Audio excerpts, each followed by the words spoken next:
श्रीमत्परं गम्भीरत् स्याद्वादमोघलाञ्छनं जियात्यलोक्यनाथस्य शासनं जिनशासनं शासनं जिनशासनं शासनं जिनशासनं। जय बोलिए अंतिम तीर्थंकर विनायक श्री महावीर भगवान की, परम पूजनीय आचार्य भगवान गुरुदेव श्री वसुनंदी जी मुनिराज की, अहिंसा में विश्व धर्म की।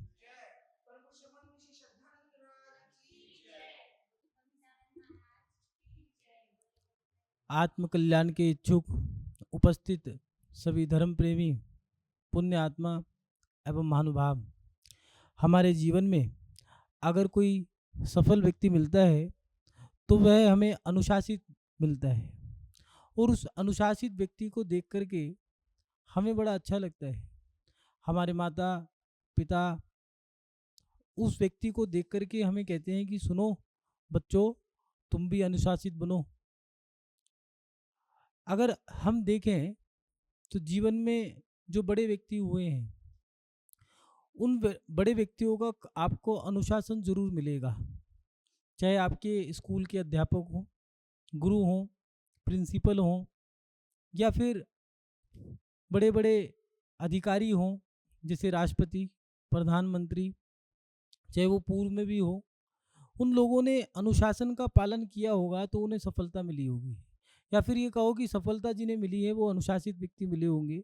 उनका नहाना, खाना, पीना, उठना, बैठना, बोलना, चालना, ये सब चीज़ें एक अनुशासित रही, और उनकी अनुशासन की क्रियाओं के माध्यम से उनको सफलता प्राप्त हो गई।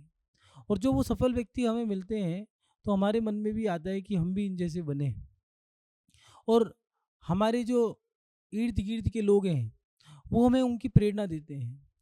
अगर देखें तो पूर्व में भी जाए, चाहे भारत के राष्ट्रपति राष्ट्रपिता महात्मा गांधी अनुशासित थे, बोर्ड लेडी इंदिरा गांधी अनुशासित थी। अगर खेल के क्षेत्र में जाएं तो सचिन तेंदुलकर, अगर धर्म के क्षेत्र में जाएं पूज्य आचार्य श्री विद्यानंद जी मुनि महाराज जब आहार के लिए निकला करते थे तो लोग अपनी घड़ी मिला लिया करते थे कि भैया अब 9 बज गए होंगे, और देखते थे घड़ी 9 बजा रही है। और इन लोगों के जो नाम लिए हैं, देखो ये व्यक्ति अनुशासित रहे तो इन्होंने ऊंचाइयों को भी छुआ है। राष्ट्रपति बहुत सारे हुए हैं, लेकिन महात्मा गांधी एक ऐसे राष्ट्रपति हुए जिन्हें पूरा भारत राष्ट्रपिता महात्मा गांधी कहते हैं। इंदिरा गांधी एक अनुशासित महिला थी जिसे पूरा विश्व बोर्ड लेडी के नाम से जानता है। आचार्य श्री विद्यानंद जी जैन धर्म के अंदर एक ऐसे साधु हुए जिन्हें चलती फिरती लाइब्रेरी कहते हैं। बोलने के लिए भी सटीक बोलते थे। लिखने वाले उनके प्रवचन को जब लिखते थे तो प्रेस मीडिया वाले भी होते थे तो कहा करते थे अगर उन्होंने एक बिंदु एक मात्रा भी अगर बोली है तो वो भी लिखनी पड़ेगी, काट नहीं सकते, छटाई नहीं कर सकते। इसलिए अनुशासित व्यक्ति, जब व्यक्ति ऊपर उठ जाता है तो हमारे जीवन में अच्छा लगता है कि वो व्यक्ति ऊपर उठाए, लेकिन उसके जीवन में कहीं ना कहीं अनुशासन होगा। चाहे वो खेल का क्षेत्र हो, राजनीति का क्षेत्र हो, चाहे फिल्म स्टडी का क्षेत्र हो, चाहे धर्म का क्षेत्र हो। और उनको देख करके हमारे माता पिता भी कहते हैं बच्चों अनुशासित बनो। लेकिन आज की नौजवान पीढ़ी या फिर जो बच्चे हैं उनसे जब कहा जाता है कि अनुशासित बनो तो बच्चे कहते हैं कि अनुशासन पालन करने से होगा क्या, अनुशासन का पालन करने से लाभ क्या होता है। तो महानुभाव, अनुशासन का पालन करने से बहुत सारे फायदे होते हैं, हमारे जीवन को बहुत सारा लाभ मिलता है। और 4 लाभ तो ऐसे हैं जो हमें बहुत बड़े मिलते हैं। कौन कौन से? पहला, लक्ष्य के प्रति जागरूकता रहती है। जो व्यक्ति अनुशासित होगा उसके जीवन में वह अपने लक्ष्य को प्राप्त करने के लिए जागरूक रहेगा। सुबह उठना है, उठने के बाद उसका दूसरा दूसरा काम तैयार रहेगा, मुझे अभी उठना है, उठने के बाद नहाना है, नहाने के बाद खाना है, कहाँ पर कितने बजे खाना है, क्या खाना है, सब उसका सेट रहेगा। क्या कपड़े पहनने हैं, क्या करना है, क्या लिखना है, कितना पढ़ना है, कितना लिखना है, ऐसा नहीं वो पढ़े जा रहे हैं। उसके जो अनुशासित होगा उसकी हर क्रिया अनुशासित होगी, चाहे वो पढ़ने की हो, लिखने की हो, खाने की हो, और जो अनुशासित नहीं होगा, खा रहा है तो खाए जा रहा है, जा रहा है तो जाए जा रहा है। हाँ, हाँ, दोनों क्रियाएँ हैं। खाने की क्रिया अगर वो ज़्यादा कर रहा है तब भी बीमार है, और खेल रहा है तो खेलते जा रहा है, पता चला पढ़ाई में नंबर कम आए पेपर में। ये क्या है? और अनुशासित व्यक्ति, उसका तो सुबह जल्दी उठना है, उठने के बाद नहाना धोना, नहाना धोने धोने के बाद क्रिया उनने कर ली है, उन क्रियाओं के बाद उसका धर्म की क्रियाओं में भी मंदिर में जाना, धूप लगाना, भगवान की पूजा पाठ करना, घर में आना, नाश्ता पानी करना, उसके बाद पढ़ना लिखना, ये सारी एक के बाद एक क्रिया लगी हुई है। क्यों? क्योंकि उसे पता है कि मेरा लक्ष्य क्या है, और वो लक्ष्य के प्रति जागरूक है। अनुशासित व्यक्ति अपने जीवन में जागरूक रहता है। अनुशासन रूखा तो होता है। जैसे स्कूल में 8:30 बजे अगर एंट्री करनी है तो 8:30 बजे एंट्री करनी है। अगर आपने देर से करी तो हाथ ऊपर करके खड़ा कर देंगे। ऐसे ही सरकारी दफ्तरों में जाओगे, 10 बजे आपको एंट्री करनी है तो 10 बजे करनी है। अगर लेट हुए तो पेनल्टी लग जाएगी। थंब सिस्टम है, भैया 10 बजे के बाद एंट्री बंद, रिमोट ही बंद कर दिया है। ऐसे ही अनुशासन बड़ा रूखा है। जिनकी उस दिन छुट्टी, या फिर ये कहो कि उनको बाहर निकाल दिया गया है, वो कह रहे हैं कि हमें बाहर निकाल दिया, गलत है, ये गलती तो माफ़ कर देनी चाहिए थी। माफ़ तो कर सकते थे, लेकिन अनुशासन में माफ़ी नहीं होती है। अनुशासन रूखा होता है, उसमें सज़ा मिल सकती है, माफ़ी नहीं मिल सकती। इसलिए अनुशासन का पालन करने से लाभ क्या होते हैं? तो पहला लाभ है, लक्ष्य के प्रति जागरूकता रहती है।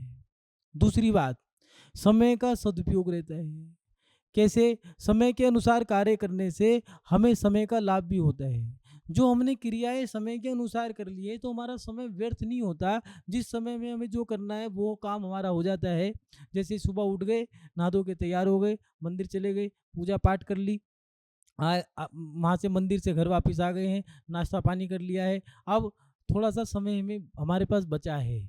अब वो समय जो है हम बच्चों को भी दे सकते हैं, परिवार को दे सकते हैं, अपनी पत्नी को दे सकते हैं, अपने माता-पिता को दे सकते हैं, या फिर हम स्वयं के लिए भी निकाल सकते हैं। और निकालते भी हैं। कुछ लोग हैं अनुशासन का पालन करते हैं, पूरी दिनचर्या उनकी सटीक है, और दिनचर्या अगर उनकी सटीक है तो उनके पास समय निकल के आ जाता है, और वो अपना समय जो है या तो सुबह इस्तेमाल कर लेते हैं। जैसे सुबह उठे और उठ करके सीधा कुल्ला किया और नाइट सूट पहन लिया है, पार्क में गए, वहाँ पर जाकर के आधा घंटा बढ़िया तरीके से शुरू कर दिया, एक्सरसाइज कर ली है, थोड़ा सा मॉर्निंग वॉक कर लिया है। और जो व्यक्ति अनुशासित नहीं है, सो रहे थे, 8 बजे उठे और सीधा नहा धो करके ऑफिस में जाकर के या स्कूल में जाके बैठ गए। स्कूल में गए तो रिजल्ट आया तो फेल, ऑफिस में गए तो वहाँ पर एक उम्र के पड़ाव पर रिजल्ट आया तो वहाँ भी फेल। इसलिए अनुशासन का पालन करने से हमें समय की सदुपयोगिता प्राप्त होती है, और उसके साथ साथ जो समय बचा है सुबह से लेकर के रात तक और रात से लेकर के सुबह तक, इसमें हमारी जो दिनचर्याएं हैं, इन दिनचर्याओं को हमें पहले बनाना पड़ेगा। उन दिनचर्या को बनाने के बाद हमारा जो समय है, हम जब उसका सही तरीके से इस्तेमाल कर लेते हैं, मंदिर से आ गए, नाश्ता कर लिया, नाश्ता करने के बाद खाना पीना बना लिया है, अगर कोई महिला ही है तो खाना पीना सही टाइम पे बना लिया, सबको खिला दिया। अब 12 से 3 का टाइम उसका फ्री है, अब वो अपने लिए ले, बच्चों को दे, आराम करे, पढ़ाई लिखाई करे, वो 3 घंटे उसको फ्री मिल गए। और अगर यही काम अगर 12-1 बजे करते तो, या फिर जो कपड़े धोने का समय था या भोजन बनाने का समय था, उस समय तो बनाया नहीं है, और जो समय था वो निकल गया, अब क्या करें? तो इसलिए दिया है कि समय का सदुपयोग रहता है। जैसे समय के अनुसार चलने से समय की बचत हो जाती है, और वो समय हम अपने लिए निकाल लेते हैं, अपने आत्म कल्याण के लिए। कुछ लोग उस समय का सदुपयोग अपने लिए भी करते हैं, कुछ दूसरों के लिए कर लेते हैं। जैसे अनाथ आश्रम में, वृद्धाश्रम में, या समाज सेवा, समाज सुधार के, या फिर कुछ लोग अपने स्वयं के लिए कर लेते हैं, आत्मा के लिए। जैसे स्वाध्याय करना, साधुओं के पास जाकर के उनका प्रवचन सुनना, स्वाध्याय में जाना, ये उनका पर्सनल समय है, अपना विशेष समय है। उन्होंने जैसे तैसे सुबह से लेकर के दोपहर तक अपने सारे काम किए हैं सटीक तरीके से, और उससे समय बच के आ गया। और कुछ व्यक्ति है लापरवाही कर दी, जरा सी लापरवाही करी तो पूरा दिन खराब भी हो सकता है। जैसे उठना था 5 बजे, उठे 7 बजे, अब 2 घंटे की पूर्ति पूरे दिन भी नहीं हो सकती है। अब पूरा दिन खराब हो गया और कुछ कुछ आपको छोड़ना पड़ेगा। और फिर अगले दिन वो पूछेगा कहाँ रह गए थे? कुछ नहीं, थोड़ा-सा आँख देर से खुली और उसका रिज़ल्ट क्या आया? रिज़ल्ट ये आया कि हमारा वो क्रिया छूट गई।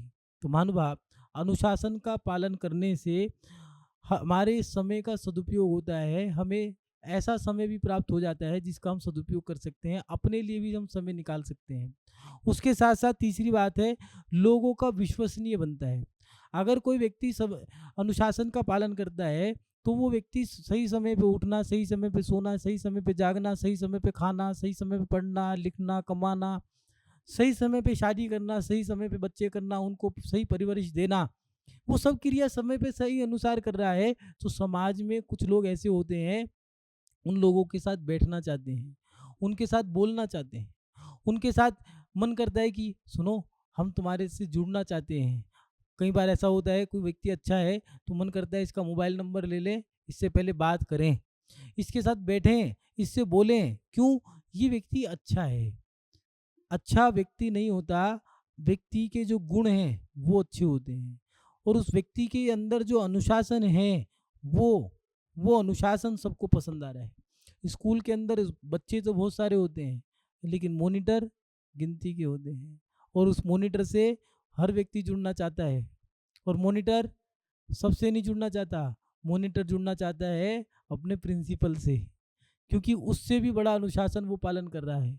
महानुभाव, अनुशासन का पालन करने से व्यक्ति विश्वसनीय बनता है, लोग उस पे विश्वास करते हैं, सुनो, ये व्यक्ति समय का पाबंद है, ये व्यक्ति अपनी क्रिया नहीं छोड़ेगा, अगर ये धर्म करता है, सुबह अभिषेक करता है तो करके ही रहेगा, इसने जो काम इसने कह दिया वो करके ही मानेगा।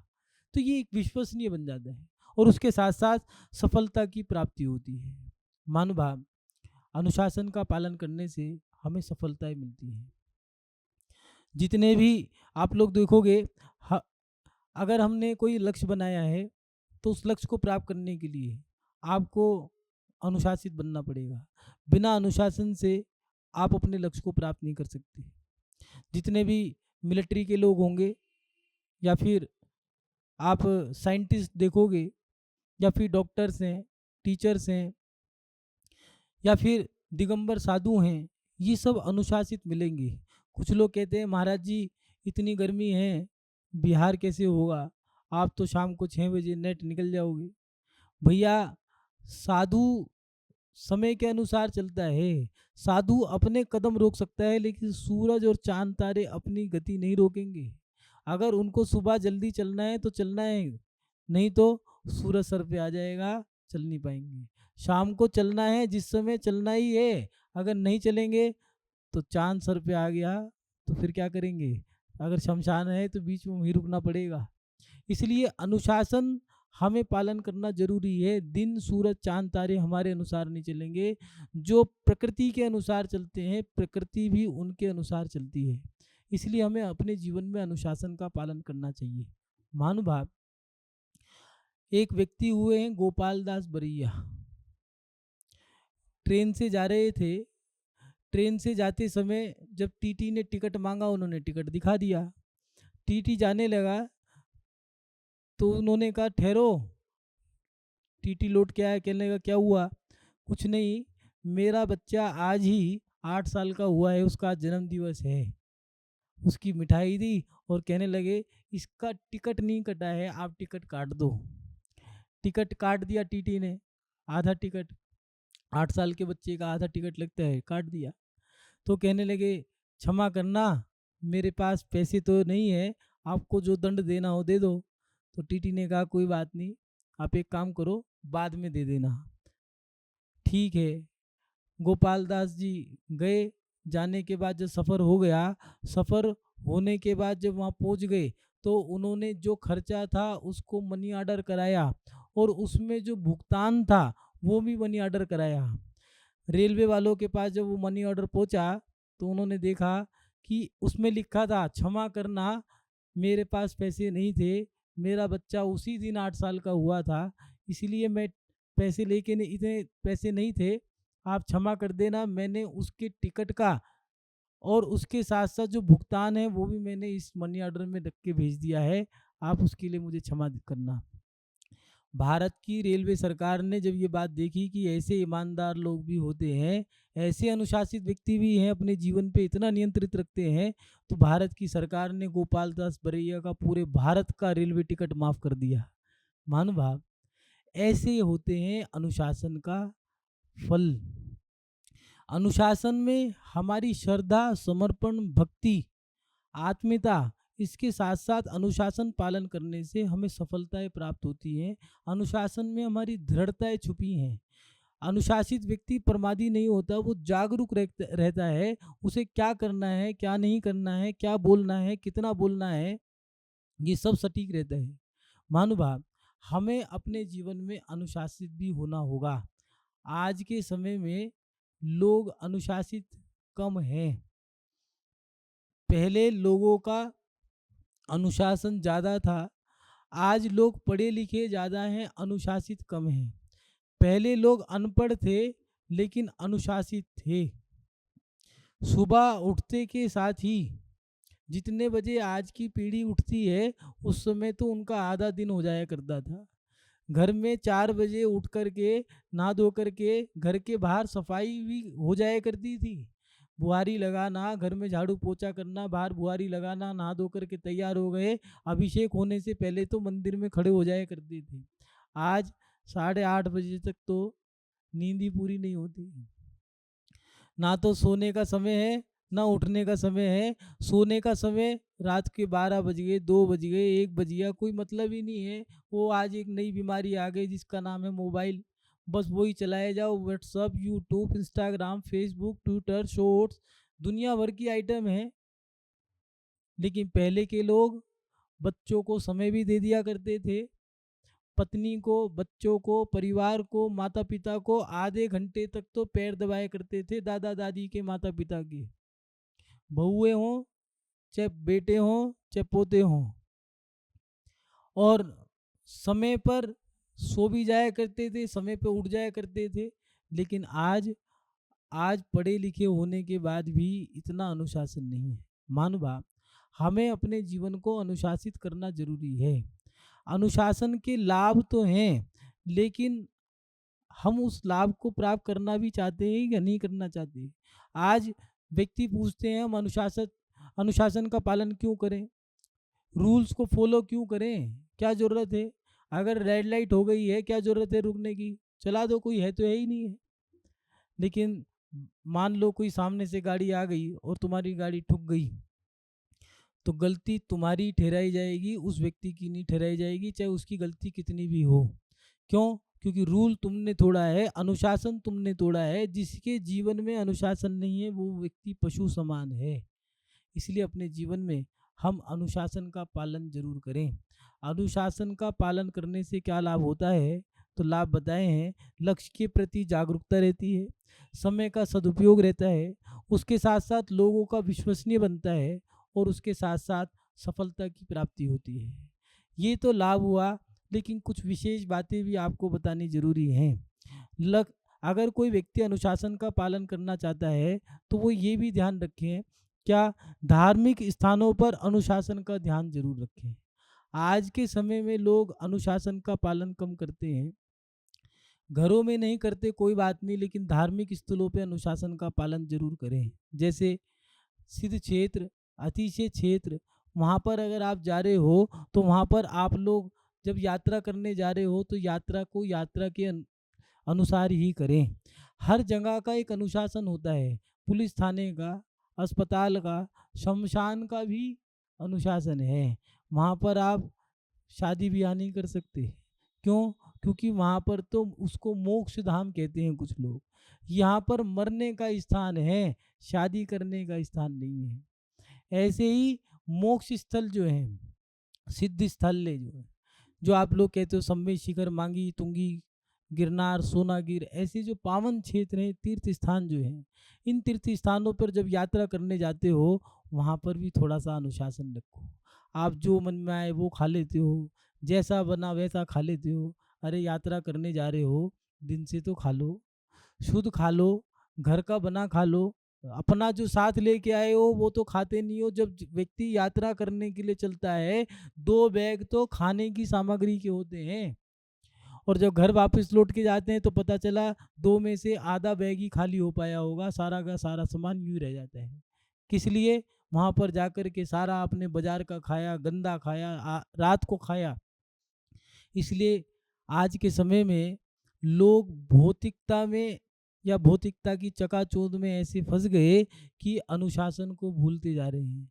चाहे वो सिद्ध क्षेत्रों के अनुशासन हो या फिर गुरुओं के अनुशासन हो। अनुशासन का अगर पालन करना है तो आप लोगों से ये बात भी ज़रूर कहेंगे कि गुरु के दर्शन करते समय भी आप लोग थोड़ा सा अनुशासित रहें। क्या अनुशासन है? साधु सच्चे हैं, सीधे हैं, सरल हैं और सादे हैं, तो आप इनके पास सीधे, सच्चे, सरल और सादे बन के आओ। यहाँ पर फैशन करके मत आओ। साधुओं के पास कपड़े पहन के आओ तो तरीके से आओ। उनके पास बैठने का, बोलने का, वस्त्र पहनने का आपको अनुशासन पता हो। पूज्य आचार्य श्री विद्यानंद जी, उनके भक्त जितने भी हुआ करते थे वो कहा करते थे, आना है साधु के पास सफ़ेद पोशाक में आया करो, सफ़ेद धोती कुर्ता या फिर कुर्ता पजामा या फिर सफ़ेद पैंट शर्ट, ऐसे आओ कि लगे कोई कि हाँ ये व्यक्ति धर्मात्मा की सभा में आया है। कोई व्यक्ति कटे फटे कपड़े पहन के आ गया, छोटे छोटे वस्त्र पहन के महिलाएं या बालिकाएं आ गई हैं, या पुरुष वर्ग भी रात के नाइट सूट वगैरह साधु के पास पहन के आ गए हैं, ये गलत है। साधु के पास आने की भी एक सभ्यता है। उनके कमरे में प्रवेश करने से पहले ही मोबाइल को बंद करो, मुंह को बंद करके आओ। कई लोग साधु के पास आकर के अपनी घर की कहानियां शुरू कर दी, दुनिया भर की बातें शुरू कर दी। अरे भैया, ये 3 लोग के नाथ है, यहाँ ये तो आत्म कल्याण के सूत्र बांटते हैं, इसलिए वहां पर आकर के आप क्या बोलोगे? आचार्य कुंद स्वामी जी ने कहा है, जो जाना दी अप्पाणम सो जाना दी सब्बाणम। जिसने अपने आप को जान लिया उसने सब जान लिया। अब उनके उनके सामने जाकर के क्या तुम अपने ज्ञान को वाचन करोगे? इसलिए ये भी एक अनुशासन है, गुरु के पास कैसे आना है, उनके पास किस सभ्यता से आना है, ये भी ध्यान रखें। वस्त्रों का, बोलने का, मोबाइल का, ये चीज़ आप लोग थोड़ा ध्यान रख करके साधु के पास प्रवेश करें। उसके साथ साथ गृहस्थी बसाने के साथ जो नई युवा पीढ़ी है आज के समय में परेशान क्यों है? युवा नई पीढ़ी जो है वो परेशान होने का उनका कारण है कि उनके जीवन में अनुशासन नहीं है। गृहस्थी बसाने से पहले ही अनुशासन बनाओ। 2 चीज़ होती है, एक फैमिली प्लानिंग, एक लाइफ प्लानिंग। फैमिली प्लानिंग तो दुनिया करती है, लेकिन दुनिया में 1% लोग ही ऐसे हैं जो लाइफ प्लानिंग करते हैं। आप अपने हर चीज़ की एक प्लानिंग करो, रूल्स बनाओ कि हम इतने बजे उठेंगे, इतने बजे हम सोएंगे। हम शादी कर रहे हैं तो जो कोई साधु आएंगे तो हम चौका लगाएंगे। घरों में लड़ाई क्यों है?